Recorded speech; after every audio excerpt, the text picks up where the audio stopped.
హాయిని మరిచిపోదు మనసు. ఒదిగి ఉండి నీ వాకిటిలో బదులు కోరి నే నిలుచున్నా.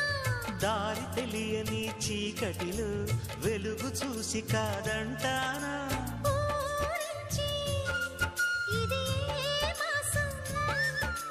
ప్రేమించే ప్రతి గుండెను అందెల సందడి చేసే హేమంతం ఇది.